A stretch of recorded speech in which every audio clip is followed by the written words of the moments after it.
Hello दोस्तों, एक बार फिर से आपके अपने परिवार निंजा टेक स्टडी में आपका स्वागत है।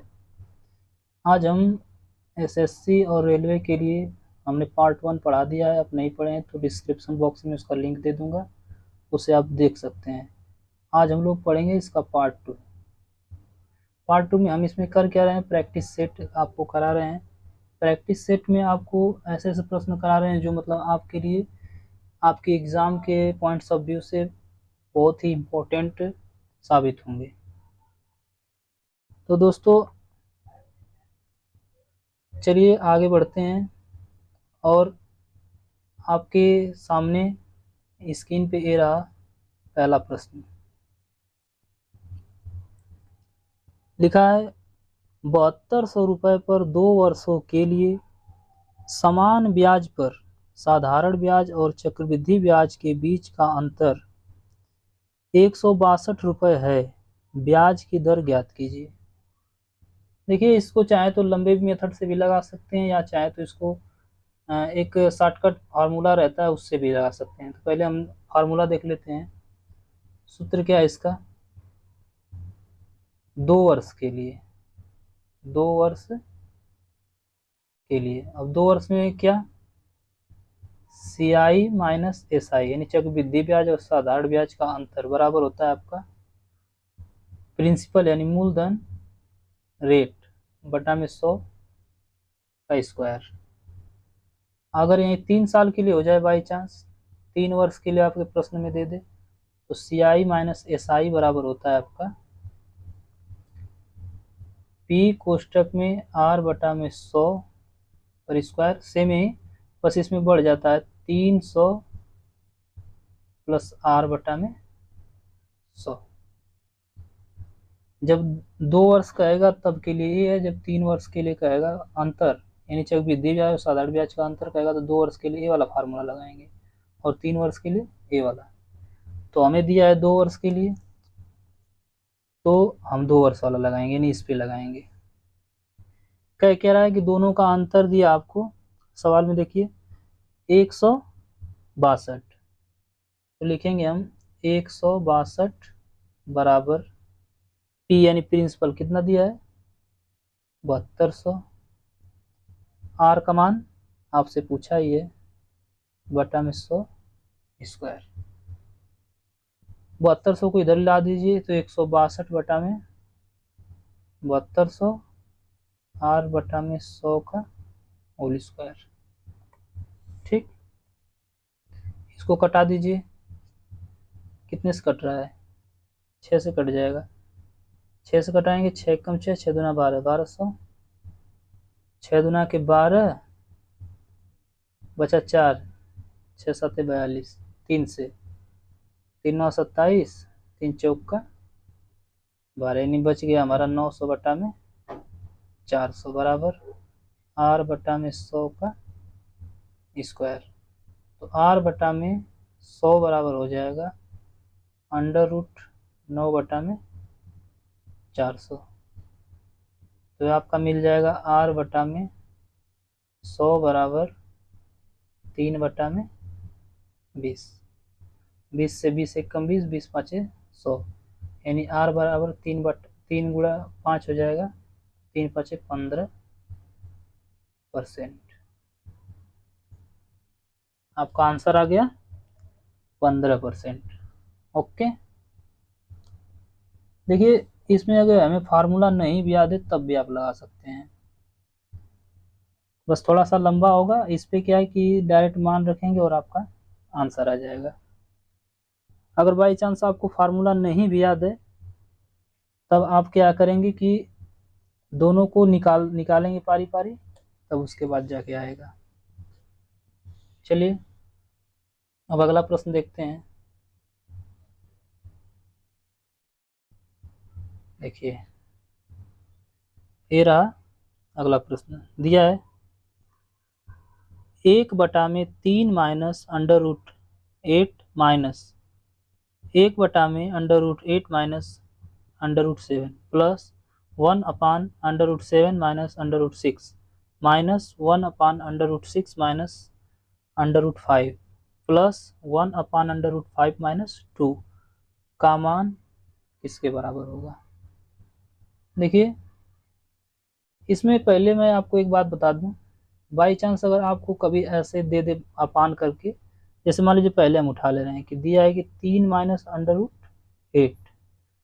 ध्यान से देखिए, अगर 3 का हम स्क्वायर करें तो ये 9 है, 3 का स्क्वायर करें तो 9 है, ये 8 है। मान लीजिए अगर इसको हम अंडर रूट में लिखना चाहें तो कैसे लिख सकते हैं, ऐसे लिखेंगे। ठीक, तो देखिए ये 3 अभी भी है, ये अंडर रूट 9 रहे चाहे 3 रहे, दोनों बात एक ही है, यानी दोनों के बीच का अंतर कितना है, 1 है। और जब कभी भी 1 हो तो परमेयीकरण करे बिना, इसका हम परमेयीकरण करे बिना इसको हम डायरेक्ट ऊपर ऊपर के जब जाएगा ये, तो ऐसे लिख सकते हैं under root 9 plus under root 8 बटा में 1। मतलब इसको जब पलट देंगे, ऊपर का नीचे, नीचे का ऊपर कर देंगे तो माइनस जो है प्लस हो जाएगा। तो यही वाला हम मेथड जो है, जो ये बताए हैं, यही वाला इस सवाल में लगाएंगे। तो क्या रहा है कि 1/3 - 8, सवाल एक बार। तो अब हम बोले हैं कि इसको उलट देंगे, तो उल्टेंगे जब तो क्या हो जाएगा, ऑटोमेटिक प्लस हो जाएगा, यानी कि 3 प्लस अंडर रूट 8। अब आगे सवाल में देखिए माइनस दे दिया आगे, ध्यान रहे, यानी जब इसको उल्टा करेंगे तो प्लस तो होगा, लेकिन आगे जो माइनस है, इस माइनस की वजह से ये जो है कि दोनों माइनस में लिखा जाएगा, यानी -8 माइनस अंडर रूट 7। अब आगे देखिए प्लस है, तो जब प्लस है तो इसको प्लस तो कुछ करेगा नहीं, यानी ऊपर जाएगा तो दोनों अब प्लस में हो जाएगा, यानी कि 7 और प्लस अंडर रूट 6। फिर आगे अब देखिए माइनस है, तो जब ऊपर जाके प्लस तो होगा, यानी कि under root 6 plus under root 5 होगा, लेकिन ऊपर जाते ही जब आगे माइनस दिया है तो उस माइनस की वजह से क्या हो जाएगा, -अंडर रूट 6 और -अंडर रूट 5। आगे फिर जाएंगे प्लस है, तो ऊपर जाके प्लस हो जाएगा अंडर रूट 5, अब माइनस जो है +2 हो जाएगा, क्योंकि सब में देखिए कितने का अंतर रहता है। इसको हम करड़ी में 9 लिखते हैं तो करड़ी में 8 1 का अंतर, करड़ी में 8 करड़ी में 7 1 का अंतर, करड़ी में 7 करड़ी में 6 1 का अंतर, करड़ी में 6 करड़ी में 5 1 का अंतर, करड़ी में 5, और देखिए इसको करड़ी में 4 लिख सकते हैं, तो दोनों में 1 का अंतर। जब कभी भी 1 का अंतर हो तो इसको उल्टा जब करेंगे तो जब माइनस रहेगा तो प्लस हो जाएगा, अगर यहीं प्लस रहता तो माइनस हो जाता है। इसी के कंसेप्ट से इस पूरे सवाल को ऐसे ऊपर की तरफ भेज दिए हैं। अब ध्यान से देखिए, ए प्लस में माइनस में कैंसिल, ए माइनस में प्लस में कैंसिल, ए प्लस में माइनस में कैंसिल, ए माइनस में प्लस में कैंसिल। हमारा ओवरऑल बचा क्या, 3 बचा, आगे पीछे 2 बचा, यानी हमारा आंसर आ गया 5। कितना आंसर आ गया, 5। सॉरी, चलिए अब अगला सवाल देखते हैं।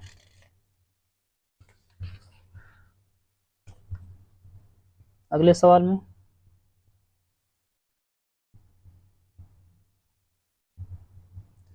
अगला सवाल क्या कह रहा है, एक आदमी एक स्थिर ट्रेन को 10 मिनट में पार करता है, 10 मिनट में पार करता है, और वही ट्रेन, जिस ट्रेन को उसने पार किया उसी ट्रेन की बात कर रहा है, वही ट्रेन उस आदमी को, अब शर्त रख दिया है कि यदि आदमी नहीं चल रहा है, मतलब चल रही ना, आदमी स्थिर है, तो वही मतलब अब उस आदमी को वह ट्रेन 15 सेकेंड में पार करती है।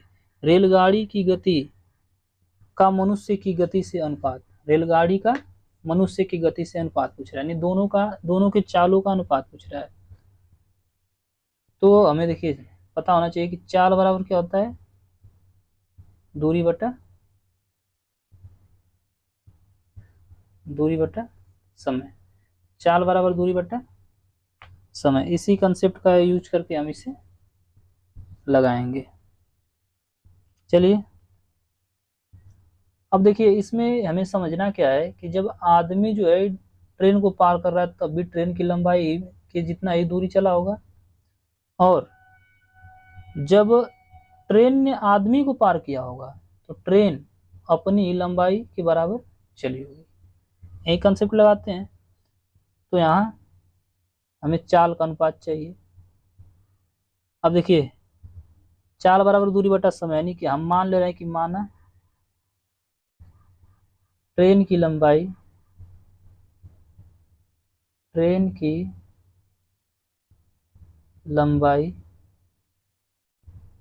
x है। ट्रेन की लंबाई कितना मान लिए, x। जब x मान लिए तो चाल बराबर दूरी बटा समय, तो दूरी कितना, अब इधर इधर हम पहले ले रहे हैं कि मनुष्य ने जब चला, जब मनुष्य पार किया, जब मनुष्य आदमी जब पार किया, इधर जो है कि रेल, इसका चाल बराबर दूरी बटा समय, तो वो दूरी चलेगा। अब बटा समय, कितना समय लिया 10 मिनट, इसको सेकेंड में बदलने के लिए 60 से मल्टीप्लाई बराबर। अब इसका चाल, अब दोनों बराबर क्यों है, क्योंकि दोनों एक ही बराबर दूरी चल रहे हैं, दोनों नहीं, यहाँ पे हम अनुपात निकाल रहे हैं ना, अनुपात, ठीक। अब इसका चाल बराबर दूरी बटा समय, तो दूरी कितना है x और समय कितना लगा इसको 35। इसको हल कर दीजिए, देखिए x से x तो पहले कट जाएगा, ये इधर आ जाएगा 35, ये इधर चला जाएगा तो 600, 5 से घटा दीजिए, 5 7 35, 5 दूना 10, यानी 6 दूना के 12, 120,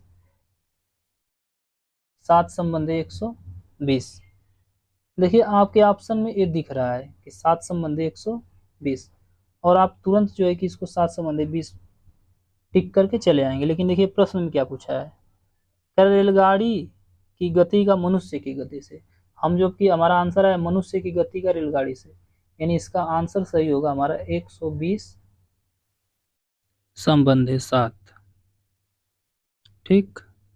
ऑप्शन में यही था 120 संबंधी 7, ये नहीं कि 7 संबंधी 120 कर दे, तो ये आपका सही राइट आंसर होगा, ठीक। चलिए चलते हैं अब अगले प्रश्न की ओर। अगला प्रश्न आपके स्क्रीन पे दिखाई देगा अभी, ये रहा आपका अगला प्रश्न। कह रहा है कि यदि 12 पुरुष या 9 महिलाएं किसी काम को 36 दिन में कर सकती हैं और 16 पुरुष और 18 महिलाएं उसी काम को पूरा करने में कितना दिन का समय लेंगे या लगेगा। तो इस प्रश्न को देखिए हम दो तरीकों से लगा सकते हैं। दो तरीके में देखिए, एक हम बताएंगे एंड बाई आर वाला रूल। एंड बाई आर में क्या होता है वो बताएंगे, और एक जो है कि वो सिंपल वाला होता है क्षमता के आधार पर वो बताएंगे। तो देखिए एंड बाई आर में का मतलब जो और जहाँ लिखा है प्रश्न में उसको एंड मानेंगे, और जहाँ या लिखा है वहाँ आर मानेंगे। तो एंड कहाँ है, देखिए 16 पुरुष थे और 18 महिलाएं, तो 16 और 18 को ऊपर लिख लिए, और 12 और 9 या करके थे तो इनको नीचे लिख लिए। अब कोष्टक लगाने के बाद यहाँ लिखेंगे x बराबर 36, ठीक। तो एंड बाई आर में देखिए यही रूल जो है कि हम लगाए हैं। देखिए 4 3 4 चौक को 16, 4 3 12, इसको कटाने के बाद देखिए 3 दूना के 6, 4 10 बटा में 3, x बराबर 36। 2 से कटा दीजिए, 2 5 10, 2 से कटेगा तो 18 रहेगा, ठीक। 54 बटा में 5, x बराबर 10 सही 4 बटा 5 होगा। यही आपका इतना दिन आंसर है। तो अब चलिए एक अगला नियम, अगला दूसरा रूल से देख लेते हैं हम। ये 1 नंबर था या 2 नंबर। अगले रूल में देखिए कह रहा है प्रश्न कि 12 पुरुष या 9 महिलाएं 9W कितने दिन में करते हैं? 36। तो दोनों ओर 36 का गुणा कर देंगे। 36 से 36 तो कैंसिल ही हो जाएगा, तो यानी 12m और इधर बच गया 9m, तो 9 तो 3 की 9, 3 चौक का 12। यानी कि एक महिला या एक पुरुष जो 3 काम करता है तो एक महिला उसी में 4 काम करती है उतने समय में। यानी देखा जाए तो महिलाओं की क्षमता ज़्यादा है। चलिए कुल काम निकालते हैं। कुल काम बराबर, देखिए 12m गुणे 36, यानी 12m का मान 3 गुणे 36। ठीक, 12 3 36 गुणे 36। देखिए इसको गुणा न करा कि इसको ऐसे ही छोड़ देंगे तो अच्छा पड़ेगा, ये पूरा काम रहेगा, कहीं ना कहीं कट जाएगा ये, इसको ऐसे ही रहने देते हैं। चलिए प्रश्न में क्या कह रहा है, ये पूरा काम हो गया। कह रहा है कि 18 पुरुष और, नहीं 18 नहीं, यहाँ पे 16 पुरुष है, 16 पुरुष और 18 महिलाएं उसी काम को, तो उसी काम को मान ले रहे हैं कि एक दिन में करेंगे उसी काम को, यानी 36 गुणे 36 से पूरा जो काम है। तो यहाँ देखिए m का मान और w का मान रख देंगे, तो 16 गुणे 3 प्लस 18 गुणे 4, कोष्टक बंद, x बराबर 36 गुणे 36। तो हो जाएगा यहाँ पे देखिए 16 3 48, 18 चौक 72, इसको जोड़ने पे कितना होगा आपका, हो जाएगा 4 11 120, 36 गुणे 36, x बराबर अब लिखेंगे 120 आ गया, इधर कटा दिए। कटाने के बाद देखिए आया कि आपका, एक बार 2 से और कटा दे रहे हैं, तो x बराबर आपका मिल गया 18 3 54 बटा 5, 54 बटा 5। यही देखिए यहाँ पे आया था 54 बटा 5। ठीक, यहाँ भी 54 बटा 5 आया, यानी 10 से 4 बटे 5 दिन। ठीक, आप चाहे इसे लगाइए चाहे इसे लगाइए, लेकिन ये छोटा है थोड़ा, ये वाला लंबा मेथड विधि है। ये नहीं कि इससे नहीं आएगा, इससे भी आंसर आ जाएगा, लेकिन इसमें थोड़ा कम लगेगा टाइम और इसमें थोड़ा ज़्यादा लगेगा, तो हमें जो छोटा लगे इसी को लगाना चाहिए। ठीक, चलिए अब बढ़ते हैं अगले प्रश्न की ओर। देखिए आपके स्क्रीन पे दिखाई दे रहा होगा अगला प्रश्न। प्रश्न ये कह रहा है कि दो व्यक्तियों ए और बी के भार का अनुपात क्रमशः 5:3 है।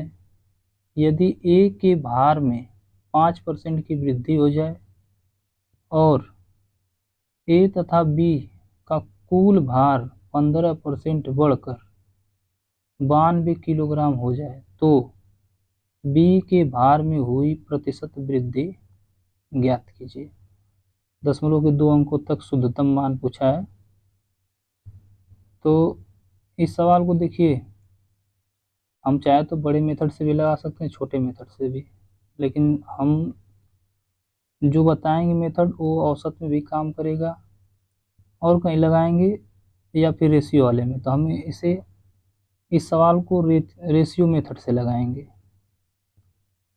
ये ऐसा मेथड है कि अगर दोनों परसेंट में भी काम करता है, तो चलिए रेशियो मेथड देखते हैं। रेशियो मेथड आप रेशियो में के सवाल में, औसत के सवाल में या फिर परसेंटेज के भी सवाल में लगा सकते हैं। दिया क्या है, मान लीजिए ए प्लस बी बराबर ए प्लस बी, मतलब इधर जैसे जो भी अनुपात दिया रहेगा, जैसे ए और बी का क्या दिया है 5 संबंधी 3 दिया है, तो 5 प्लस 3 या प्लस या संबंधी 3 बराबर 8 हो जाएगा। ठीक, तो अब जो प्रश्न में कह रहा है वो हम दोनों पक्षों में करेंगे। 5 संबंधी 3 बराबर 8 दे दिया, तो कह क्या रहा है कि ए में 5% की वृद्धि हो जाए, और जबकि दोनों में 15% की वृद्धि हो जाए। तो ए में कह रहा है वृद्धि, तो प्लस के साथ लिखेंगे, ध्यान रहे। तो 5% कह रहा है तो प्लस 5%, ठीक। और दोनों में कह रहा है 15%, तो यहाँ भी लिखेंगे हम प्लस, यहाँ लिखेंगे प्लस 8 प्लस 15%, ठीक। अब कह रहा है कि बी में कितना परसेंट वृद्धि हुई, तो जब वृद्धि कह रहा है तो यानी प्लस में लिखेंगे, तो मान ले रहे हैं कि x%, ठीक है। अब इसको हल कर देंगे, 5 5 25%, 3x और 15 बटे 120, 3x बराबर 25 आके घटेगा तो 95, तो x बराबर 95/3, 3 से इसको कटा दीजिए, x बराबर 3 3 की 9 और 3 1 3 दशमलव बचा 2, 2/3 होता है तो 6 6 6 6 आता ही है, आपको तो पता ही होगा। तो यहाँ पे 6 6 न लिख के हम लिख देंगे 6 7, ठीक। देखिए ऑप्शन में आपको दिखाई दे रहा है 31.67 आपका आंसर हो गया, ऑप्शन में भी दिखाई दे रहा है, ठीक। तो ए मेथड जो है कि बहुत ही मतलब हमें तो बेहतरीन लगती है। सबसे बड़ी बात इसमें देखिए जो 92 किलोग्राम दिया था उसका यूज ही नहीं हुआ कहीं, और जबकि आप बड़ा मेथड लगाते हैं तो उसमें जो है कि 92 का यूज करते हैं, इसमें देखिए नहीं हुआ कहीं भी 92% का, मतलब 92 किलोग्राम का यूज। चलिए अगले प्रश्न की ओर बढ़ते हैं, ठीक। अगर नहीं समझ में आया तो इस वीडियो को पॉज करके आप लोग दोबारा समझ लीजिएगा, ठीक है। अगले प्रश्न की ओर बढ़ते हैं। अगला प्रश्न थोड़ा बड़ा तो है, मगर बड़ा नहीं है, छोटा ही है, बस देखने में थोड़ा बड़ा है। देखिए एक दुकानदार, क्या कह रहा है, एक दुकानदार किसी वस्तु की खरीद पर निम्नलिखित 3 छूट योजनाओं की घोषणा करता है, इनमें से कौन सी योजना ग्राहक के लिए सबसे अच्छी योजना है, यानी कि जिस पे हमें ज़्यादा से ज़्यादा छूट मिल जाए वही हमें अच्छी मानी जाएगी। जैसे अगर हम कोई वस्तु खरीद के ला रहे हैं, मान लीजिए कि 10 रुपये का चीज़ है, उसे 8 में लाएँ, 7 में लाएँ या 6 में लाएँ, जो 6 में लाएँ उसी में हमें अधिक से अधिक लाभ समझ में आ रहा है, यानी जिसमें हमें अधिक से अधिक छूट मिलेगी उसमें मतलब ये माना जाएगा कि ग्राहक को फ़ायदा ज़्यादा हो रहा है। तो वहीं पूछ रहा है कि सबसे अच्छी योजना कौन सी, यानी सबसे ज़्यादा छूट जो जो दे रहा होगा निम्नलिखित में, यानी कि ए बी सी दिखाई दे रहा होगा आपको, इनमें से जो सबसे अधिक छूट देगा जहाँ, वहीं जो है कि सही माना जाएगा, मतलब वहीं ग्राहक के लिए लाभदायक होगा, वही हमारा आंसर होगा, ठीक है। तो आपको दिखाई दे रहा होगा ए बी सी, तो ए को पहले ए को लेके चलेंगे। ए में क्या कह रहा है कि 15% और 18% क्रमागत छूट, यानी 15% और 18% ये क्रमागत छूट है, यानी कि हम वो वाला सूत्र लगाएंगे x plus Y X Y बटा में 100, ठीक। यही वाला यहाँ पे लगाएंगे तो 15 प्लस 18, देखिए छूट है तो यहाँ पे प्लस नहीं या माइनस रहेगा, माइनस 15 गुणे 18 बटा में 100, 15 18 आपका हो जाएगा 33, माइनस 15 8 120, 15 18 आपका हो जाएगा 27, 15 12 27 बटा में 100, 0.2 अंक पे आएगा, 32.70, इसको घटा दीजिए, इसको घटाएंगे तो आपका आएगा 30.3, जीरो भी लगा सकते हैं, यानी 30.3 है माना जाएगा। एक आ गया छूट इस मेथड से, ठीक। तो ए आया 30.3, ए का आया है। अब ऐसे ही हम सबका निकालेंगे, जैसे अब बी का देखिए, बी में क्या कह रहा है, बी में क्या कह रहा है, देखिए लिखा है कि 6 वस्तुएं खरीदें और 2 मुफ्त पाए, यानी कि 6 वस्तु खरीद रहा है और उस पर 2 मुफ्त मिल रहा है। तो हमें ये नहीं समझना है कि 6 ही खरीद रहा है सिर्फ और 2 तो उसको फ्री मिल जा रहा है। हमें 2/6 नहीं इसको समझना है, ये गलत है, जान लीजिए। ऐसे अगर आप लिखे तो गलत हो गया। जब छूट मिलती है तो यानी इसका मतलब कि हमें मार्केट प्राइस पता होना चाहिए। तो हमें कितनी मुफ्त मिल रही हैं? 6 पे 2 मिल रही हैं, तो 6 + 2 यानी हमें कुल वस्तुएं कितनी खरीदी? मार्क प्राइस के हिसाब से हमने कुल वस्तुएं खरीदी 8, यानी 2/8 लिखा जाएगा। ठीक। इसमें फ्री बटा में जो आपको ये दिया रहेगा टोटल 6 + 2, फ्री 2 मिली और 6 2 8, तो 2/8 × 100, 2 से कटाएंगे 2 चौको 8, 4 से कटाएंगे 25%, यानी बी में हमें कितना आया 25% और ए में कितना आएगा 30.3%, यानी ए वाला बी वाले से बेहतर है। ए वाला जो छूट है बी वाले से कहीं ना कहीं ग्राहक के लिए देखा जाए तो ए वाला अच्छा साबित होगा। ठीक। अब ऐसे ही देखते हैं आगे सी का। सी में क्या कह रहा है कि 30% की एकल छूट। ये तो डायरेक्ट 30%, इसमें कुछ करना नहीं है, ये तो दिखाई दे रहा है, यानी 30% और 30.3% और 25%, इनमें जो सबसे ज़्यादा होगा वही ग्राहक के लिए लाभदायक होगा। तो ए वाला ज़्यादा है, ए वाला ग्राहक के लिए ज़्यादा लाभदायक है, यानी हमारा आंसर क्या होगा? इन तीनों की तुलना की जाए तो ए वाला होगा। ठीक। कहीं ना कहीं ए जो है देखिए बी से भी ज़्यादा है, ए से भी ज़्यादा, मतलब ए जो है कि बी से ज़्यादा है, सी से भी ज़्यादा है। ठीक। तो चलिए यहीं पे क्लास को समाप्त करते हैं। अब पार्ट 3 जल्द ही आएगा आपका। यदि आपको क्लास अच्छी लगी हो लाइक करें, सब्सक्राइब करें, और जो भी कोई गलतियाँ हुई हैं उसके लिए आप कोई सुझाव देना चाहें तो दे सकते हैं।